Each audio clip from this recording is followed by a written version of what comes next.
Part of what's been fun to see over the last 25 years or so, 24 years in the history of Lake Hills Church, are the relationships that as a church family, God has brought to our doorstep that we had no way of knowing were gonna happen.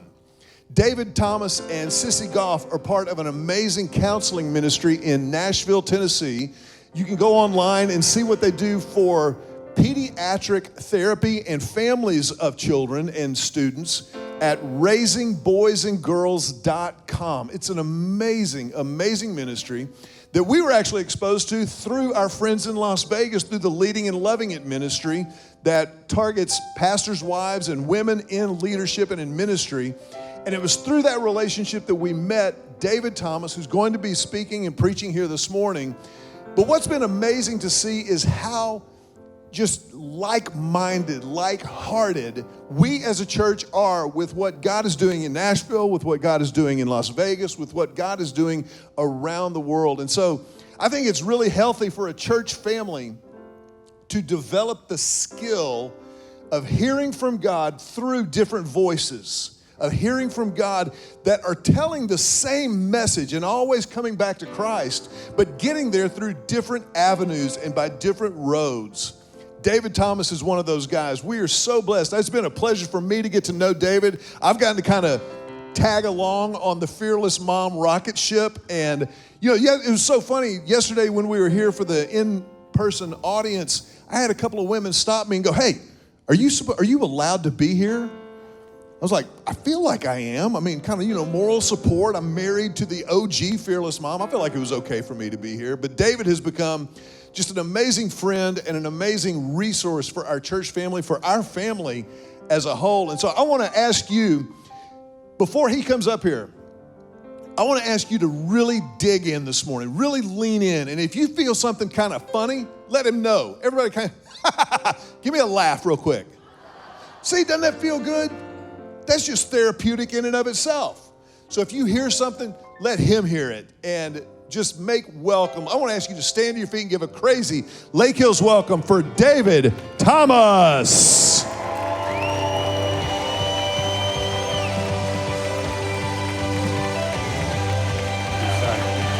Grateful for you.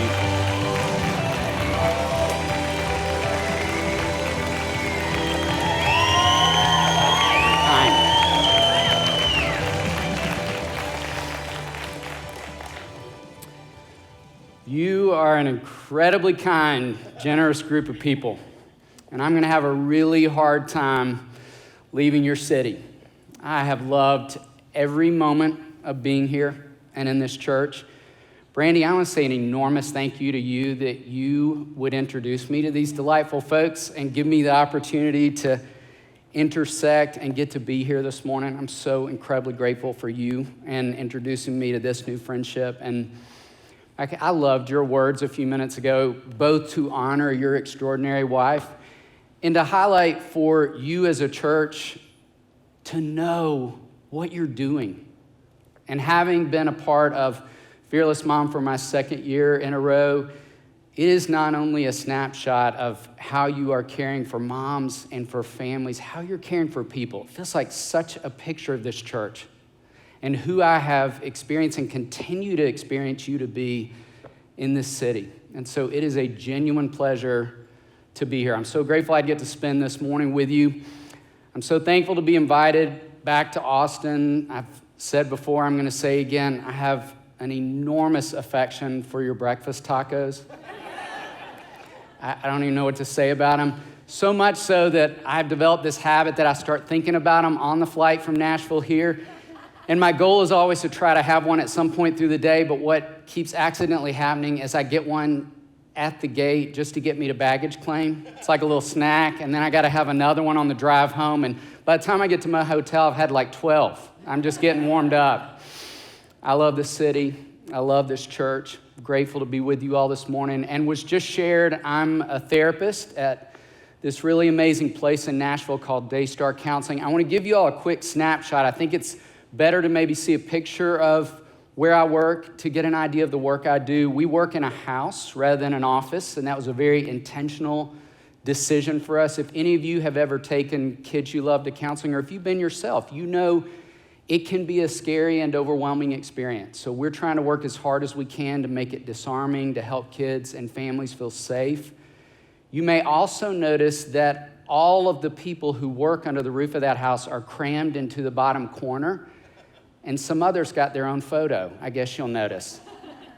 And that's because they are, and we're very clear on the fact that they're the most sought after therapists in our practice. We use therapy dogs as a part of the work we do, and obviously are a huge part of why I think kids love coming to our place. And in addition to the kids that I have the privilege of working with, I have 3 of my own.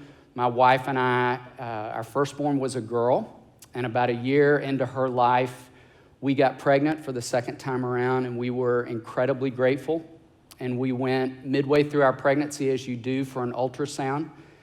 We are a little different. We said to the technician on the way in, okay, we're kind of old school. We would not like to know what we're having. We didn't know my daughter was a girl until the day she was born, so we really want to be surprised. And she agreed. I can still remember where I was standing in that room as they were scanning my wife's belly, and she looked up with this huge smile and said, "I see 2 heads."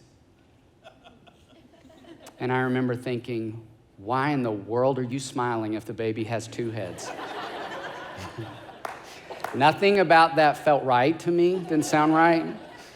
We were genuinely that surprised. We have no history of multiples in our family. My wife had not gained extra pounds. Her counts weren't different. None of the indicators that you get when you're carrying multiples were there for us. And here we are halfway through the pregnancy, finding out multiples almost always come early. So I said, okay, well, in light of that news, I'm going to lay down on the floor in a fetal position, then you tell us what we're having. She said, 2 boys. Yeah, we are still recovering from that news 18 years later. So I have a daughter and twin sons, and I don't know if you would agree with me or not, but I think kids are amazing teachers. I love that I spend every day, all day with kids of different ages. In my work, I come home with my own, and I think our job as grown-ups is to lean into what we can learn from them, and that's really what I'd love to focus on for a few minutes in our time today. I want to take you back to a familiar scripture that I hope God could reveal some new things to you and me today. I want to unpack this with you as a way of seeing what kids have to teach us. So let's look at this. This is from Matthew 18, 1-4. At that time, the disciples came to Jesus and asked, "Who is the greatest in the kingdom of heaven?" He called a child whom he put among them and said, "Truly I tell you, unless you change and become like children, you will never enter the kingdom of heaven. Whoever becomes humble like this child is the greatest in the kingdom of heaven."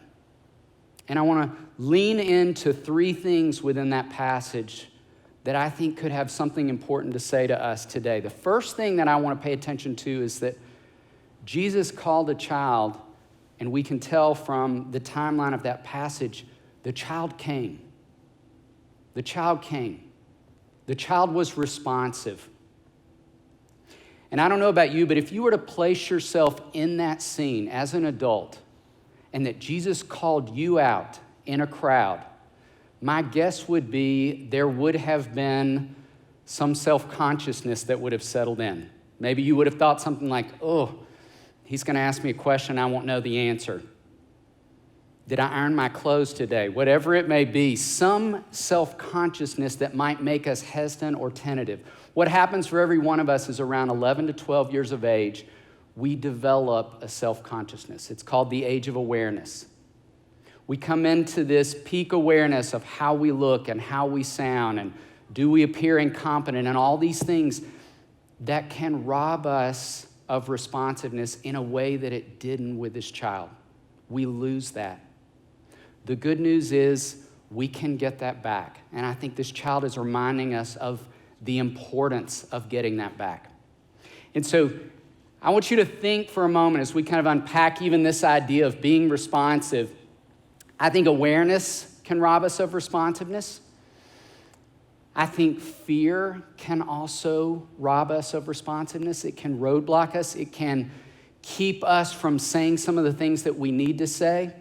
It can actually make us say more than we had planned to say. It can roadblock us in some different ways that it doesn't with kids. Many years ago, I was reminded of this. I was leading a group of second and third grade boys. We'd been together for the better part of a school year. We met on Mondays, and on this particular day, we were sitting in a circle, and one of the little guys, longstanding members in this group, shared on that Monday that over the weekend, his parents had called he and his little sister down and told them that they were going to get a divorce. And he was retelling the story to the group. And as he told the story, his little voice cracked, and his eyes started to fill up with tears. And the more that happened, I began to notice that one little guy in our group, his name is Liam, who I have called an empathy ninja. This little guy is like nothing I have ever seen. His capacity to be so responsive, so compassionate, so connected to people when they're struggling. He began, I think without even being aware, of scooting toward him on the floor. He just began scooting closer and closer to him, and I didn't stop him. And at one point, he was so close, his knees were touching the little boy, and by that point, this little guy was just sobbing, telling the story. And Liam looked him in the face, and he said, "You are a great kid, and you're not alone. Everybody in this group is your friend." And by that point, I was in tears and thinking to myself, I want to be that freed up. I want to be that freed up when people are in pain, to get that close to them and to not care what else is going on around me when there is a need that present. Ironically, an hour later, I had a group of 7th and 8th grade kids. And it would just so happen that on that same Monday, during check-in time, one of them would share that their parents had just told them they were getting a divorce. And it went down a little different, as you might imagine. What do you think the response was that time? Yeah, it was silence. And here's the thing. I don't believe for a moment it's because those kids don't care about that young man who was saying, here's what's happening in my family. I don't at all. In fact, I know they care deeply. But that self-consciousness by that point has crept in a way that would keep them from responding, in a way that would keep me from responding as naturally. And you all think about it in your own lives. If you have recently encountered someone who experienced a loss over this past year, and you think to yourself, I want to say something, but maybe I shouldn't. What if I say the wrong thing? All these different ways that we start to overthink that and step back rather than stepping forward. So that awareness and the fear can get in the way. And I mentioned it can not only cause us to say too little, but to say too much. I had another young man remind me of this truth not long ago. I saw this kid when he was a junior in high school. This young man was a great kid, great student, great athlete. He was not just a great athlete. He was very likely going on to play football at a college of his choice. But his junior year, first game of the season, he experienced an injury that not only took him out of that game, it would end up taking him out of the game of football altogether. This young man would end up needing surgery and have a surgeon standing over him to say, son, I'm so sorry, but your football career is over. And as that news would be for any of us, at that point in life, it was so disorienting, like somebody yanked the rug out from underneath him. He had no sense of who he was at that point. And so he experienced some intense sadness that gave way to some depression that brought him to my office. And we spent the better part of a year together, and this brave, resilient kid fought through. And I got a call from his mom after he graduated and went away to college. She called me fall term and said, he's coming home for Thanksgiving break and would love to just check in with you. And I said, I'd love to see him. So we set up a time. He came in. It was so good to see him. And we were talking about all the things that he was facing in his new independent life, the things that every one of us face when we moved out of our homes, families' homes for the very first time. And somewhere in our conversation, we ended up talking about his parents dropping him off for college, and that awkward moment when everyone becomes aware that everything's done and it's time for the grown-ups to leave, but no one wants to say it. And he said, David, my dad finally got up the courage, and he looked at my mom and he said, his schedule's filled out, we've set up his dorm room, everything's in order. we need to hit the road. He said, you all say goodbye. I'm going to pull the car around back, and then we need to head home. So he and his mom walked down. His dad pulled around. His dad got out of the car to hug him one last time, and he said, David, my dad was crying harder than I had ever seen him cry in my entire life. So much so that he could barely speak. He just kept looking at me and saying, I love you. I love you so much. That's all his dad could get out. And I said, how was your mom in that time? And he laughed and he said, I remember she kept giving a lot of reminders. She kept saying things like, now remember that milk in your mini fridge is going to expire. Check the expiration date. And you are the only person in charge of putting more money on your meal account. All those great reminders, moms, that you give us. She hugged him. They both got in the car. They were about to pull out. And his mom rolled down the window. And she looked at this boy that she loved. And she said, don't drink. It is so dangerous. Those were her parting words to her college son. And I want to tell you all this. I mentioned I spent a year with this young man. I spent a lot of time with his parents, and they're remarkable people. They're intentional, thoughtful, and I think I'm a lot like both of them. I think when I'm at my best as a parent, I'm parenting more out of love, like that dad, a posture of love. I'm more responsive. And in moments of fear, I look a lot more like that mom, and I'm more reactive. Any one of us could be in either of those spaces, in any moment, with any person. I think fear can roadblock us if we're not aware and rob us of the kind of responses we want to be about. And you all, I think that's been happening on a whole new level in the past year. There's a lot to experience fear around going on in our world at this point, and I have never seen people, and I'm sad to say believers included in that statement, more reactive in person, on social media, all over the place, in ways that I don't think the world is getting an opportunity to see evidence of the kind of love that we want to be about. And I'm reminded of, I love the words of Madeline Lingle, who has gone on to be with God.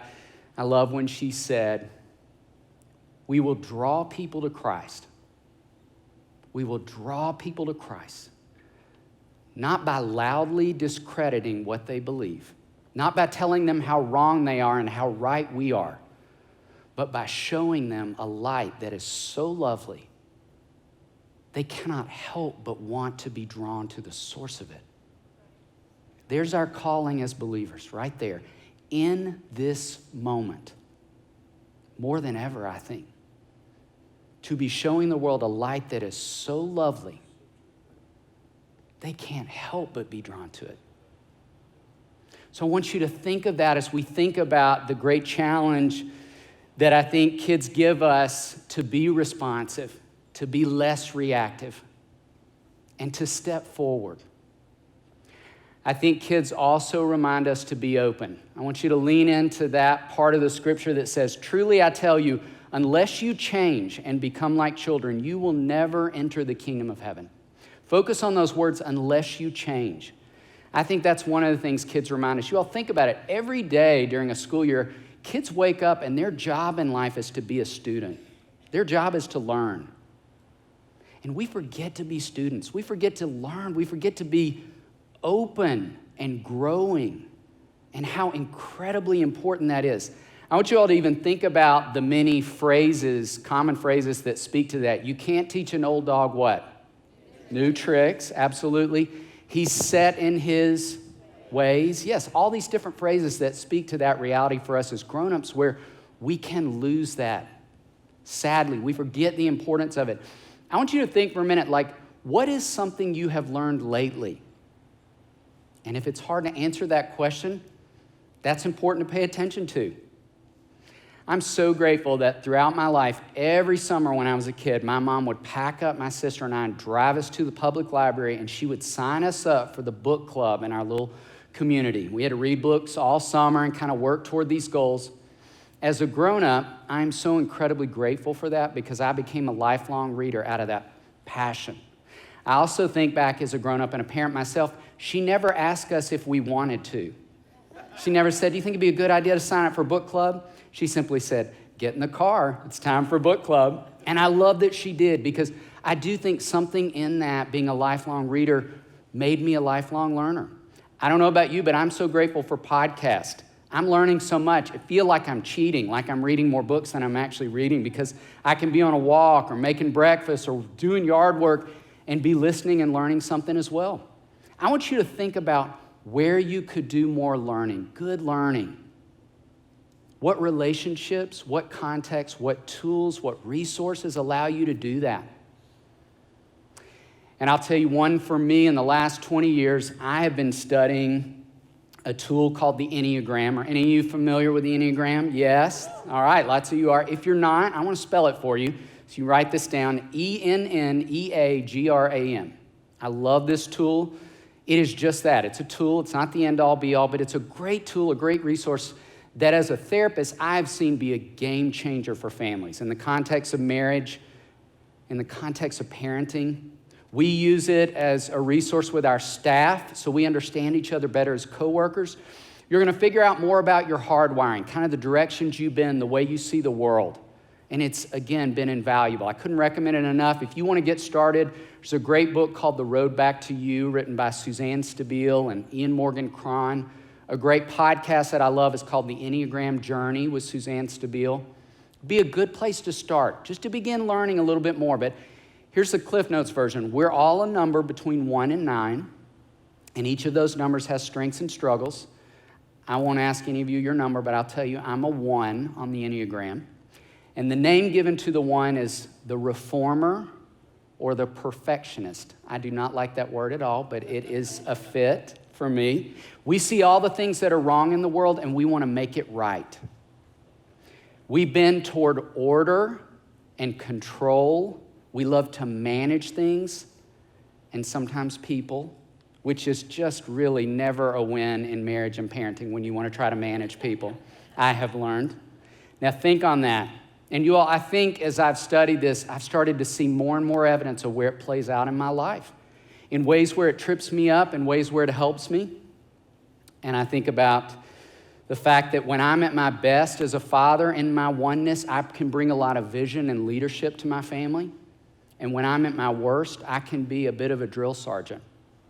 And I can remember one Saturday morning in my kitchen, my kids were little, like 5 and 7, in their PJs with good bed head. My wife was making pancakes. The house smelled like syrup. And I walked in after I'd gotten out of the shower and I said, okay, everybody listen up.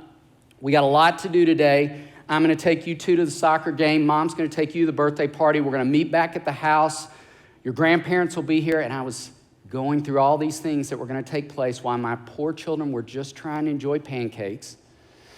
And my sweet wife, standing at the stove flipping pancakes, put the spatula down, and she walked over to the middle of the room, and she got really close to me. She put her hand around the back of my neck, and she said, sweetheart, you are the only person in this house who is interested in your agenda right now.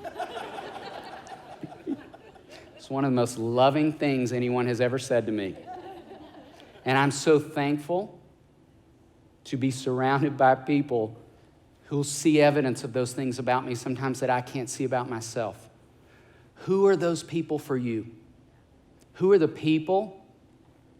What are the resources and tools? What are the contexts where you have an opportunity to grow and to change and to become a student? Where do you need to grow? If it feels difficult to answer that question, I want you to really sit with that this afternoon and this next week. Where do you need to grow? I would say to you lastly about this tool, the Enneagram, like it has been a game-changing tool in terms of spiritual formation and anchoring me strongly to my need for Christ and seeing some unique things. I want you to think about where you can grow more. Be open. The last idea that I think we can take away from that scripture is to be humble. To be humble. Whoever becomes humble, like this child, is the greatest in the kingdom of heaven. You all know this. I'm just here to remind you of this truth again today. Kingdom living is upside down living, isn't it? The last will be first, the first will be last. Think back to the Beatitudes. You're blessed when you mourn. You're blessed when you're persecuted. You're blessed when you hunger and thirst. All throughout Scripture, we're reminded of those truths. And we're reminded of humility. But again, you all, I don't think we've demonstrated less of that than in the past year. And I want us to remember that this morning as this kid is reminding us of the importance of that, as we're being reminded in the truth of Jesus' words. And I think it's important that we really do pay attention to an accurate definition of humility. I think so many times we just tend to think about it as less than, or I think many people even interpret it as being self-deprecating, and I don't think that's what humility is at all. So I want to talk with you about what I think is true humility. I think that being humble is understanding your value as it relates to other people's value. I think it allows us to think about the dignity of other people in a really important and needed way. I think it's part of the wisdom of Proverbs 10:19. You all know this. The wise measure their words. When I'm thinking about the dignity of other people, I can't help but think about measuring my words. James 1:19-20 reminds us to be quick to listen, slow to speak. Our world is in desperate need of believers who are quick to listen and slow to speak right now. In person, on social media, in so many different moments. Quick to listen, slow to speak. I think humility is a place of strength and not weakness. I think that strength of responsiveness as opposed to, it doesn't take a lot of strength to be reactive. Any one of us can be as dysregulated as a toddler in any given moment. That doesn't take strength. Regulation is effortful. It involves effort. And I want you to think about the strength and the humility of Christ as we're reminded in that beautiful passage in Philippians 2:8-9. I want to reread this to remind you all of this truth this morning. He humbled himself and became obedient to the point of death, even death on a cross. Therefore, God also highly exalted him and gave him the name that is above every name. He humbled himself, became obedient to the cross. The strength of that is extraordinary. The sacrifice of that humility is extraordinary, and we are the recipients of that. Let's live like the recipients of that I think would call us into more responsiveness, openness, and humility. The last thing that I would say, and where I'll leave you all, I think humility postures us to see our need. I think it connects us to our need for Jesus in an extraordinary way as those recipients.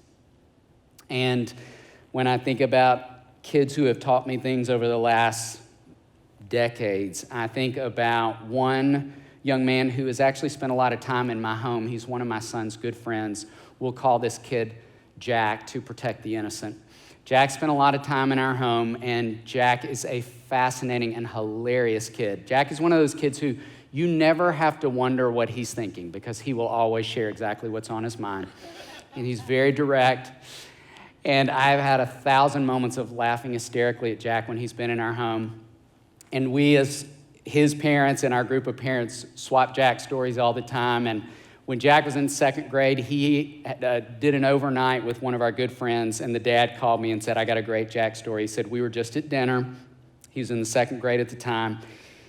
We were about to have dinner, and I said, Jack, because you're our guest, we'd love to offer if you would say the blessing tonight before our meal. And he said, I would love to, Mr. J. So they all held hands and bowed their heads, and there was silence. And then there was more silence. And the dad thought to himself, I probably should have just said, you can start whenever you're ready. So he looked up and he said, Jack, just whenever you're ready. You go right ahead. Bowed his head again. And there was silence. And then a lot more silence. And the dad looked up, and Jack was still bowed, and he said, Jack, whenever you're ready, you go right ahead. And at about that moment, Jack looked up, and he said, I got nothing. I got nothing. And I love the honesty of that. And don't we lose that? Don't we lose the ability to be that honest? That may have happened for you This morning, you may have passed someone, you're in a real place of struggle, and they said, how are you? And you said, I'm great. I'm doing awesome. That may have happened this past week. I think it's what we do. We don't feel that freedom to say, you know what? This week, today, this season, I got nothing. That humility and honesty that I think is needed in order for us to fully be the body of Christ so that, like my little friend Liam, we can move toward each other. And it's also important for us to be able to say that boldly and honestly as a way to connect us back to how desperately we need Jesus. And we do. I had a mom in my office years ago who said, David, I just want to be Jesus to my children. And I looked at her and I said, you can't be. You can't be. None of us can. But what you can be is a mom who needs Jesus in front of your children. That's what they need. That's what all of our kids need. For us to be people who need Jesus in front of them. That we, like my amazing friend Jack, can just say, right now in this moment, I got nothing, and I need everything Jesus has to offer me. In fact, if I were in Nashville right now, my home church, my pastor and friend at the end of our service, when it's time for the benediction, ask us all to stand, and each week he'll say, palms up. And his reason for that, he would explain, is that as the benediction is given, that blessing, benediction is a blessing, if our palms are open, it reminds us that we need the fullness of that blessing. It also reminds us that this is what we bring to that blessing. This is what I'm offering, nothing. Jesus is offering everything, everything I need. That has been so impactful for me that I've started praying on a daily, not just on Sunday in the benediction, but praying daily with my palms open to remind me of that. I need everything Jesus has to offer. And it's not my job to come to the table with everything. Matthew 11 reminds us, come with what? Weariness, being heavy-hearted. Come when you're burdened. He's going to give me rest. I don't have to muster up that rest. He will give that to me. He will give me the capacity to be more responsive, the ability to be postured in an open, humble way. And I'm so thankful I live in the company of so many kids who remind me of that, and I could bring that reminder to you all today. And I would love to close by just praying over you. Pray with me. Father, thank you for the gift of being in this space.